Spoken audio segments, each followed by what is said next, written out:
පස්වෙනි ගාන මිනිත්තුවකට ලීටර 60ක ශීඝ්‍රතාවයකින් ජලය ගලා එන නලයකින් ධාරාව ලීටර 420ක් වූ ටැංකියක් පුරවන්න ගතවන කාලය කොච්චරද කියලා තමයි හොයන්න තියෙන්නේ. මිනිත්තුවකට ලීටර් 60ක ශීඝ්‍රතාවයෙන් තමයි ගලා එන්නේ. එතකොට 1 මිනිත්තු එකකට ලීටර් 60ක් ගලාගෙන එනවලු. හරිද? මිනිත්තු එකකට ලීටර් 60ක් ගලාගෙන එනවලු. එතකොට එයින් ශීඝ්‍රතාවයෙන් කීයද පුරවන්න තියෙන්නේ? ලීටර් 420ක්. ලීටර් 420ක් පුරවන්න කොච්චර කාලයක් යනවද කියලා තමයි කියන්නේ. ලීටර් 420ක් පුරවන්න කොච්චර කාලයක් යනවද? ලීටර් 60ක් පිරවෙන්න විනාඩියක් යනවා නම් එහෙම අපි ගන්න. ලීටර් 60ක් පිරවෙන්න විනාඩියක් නම් යන්නේ 420ට කොච්චරද? ලීටර් 420ට කොච්චරද? තේරෙනව නේද? 60ට විනාඩියක් නම් 420කට කොච්චරද?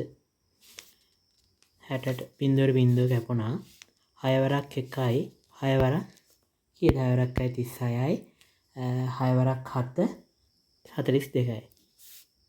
එතකොට මිනිත්තු 7යි. ඔය මොකකට හිතා ගන්න බැරි නම් අපිට මෙහෙම හදන්න පුළුවන්. ඒ කියන්නේ විනාඩියකට ලීටර් 60ක් පිරවෙනවා නම්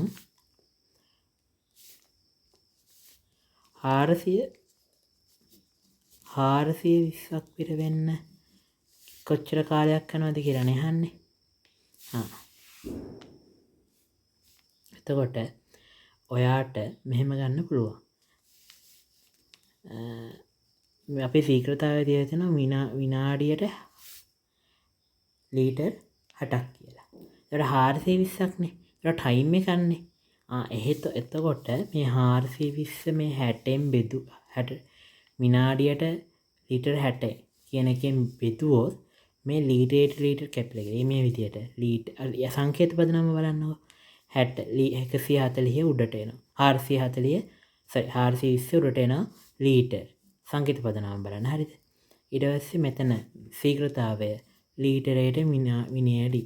එතකොට මේ ලීටරයට කැපිලා විනාඩි කෙනෙක් උඩට යනවා. එතකොට අපේ කාලය එනවා. කාලයක් නේ අපිට හොයන්න තියෙන්නේ. එහෙනම් 420 මේක ඒ කියන්නේ ඔයාලට අරක තේරෙන්නෙම නැත්නම් තමයි මේක ගන්න. හොඳ මොකක් හරි කාලයක් හොයන්න ඕනේ කියලා බලලා මේක කරන්නේ. 420යි ලීටර් බෙදීම 60යි ලීටර විනාඩියට ලීටර්. ලීටර් කැපිලා යනවා. බිංදුවට කැපිලා යනවා. 6ට 1යි 47ට 7යි. එතකොට මේ විනාඩිය කෙනෙකුට උඩට එනවා. ඒතර 7යි මිනිත්තු. අර සංකේත පදනම ගත්තේ ඔයාට ඒක හිතා ගන්න බැරි නම්. මේක කියන්නේ ඇත්ත සංසිද්ධිය මේක ශීඝ්‍රතාවය කියලා කියන්නේ ශීඝ්‍රතාවය සමානයි පරිමාව බෙදීම ඒ සඳහා ගතවන කාලය. කාලයනේ හොයන්න තියෙන්නේ. ඒක කාලය මේ පැත්තට දාලා ශීඝ්‍රතාවය මේ පැත්තට දාලා. කාලය සමානයි පරිමාව බෙදීම ශීඝ්‍රතාවය.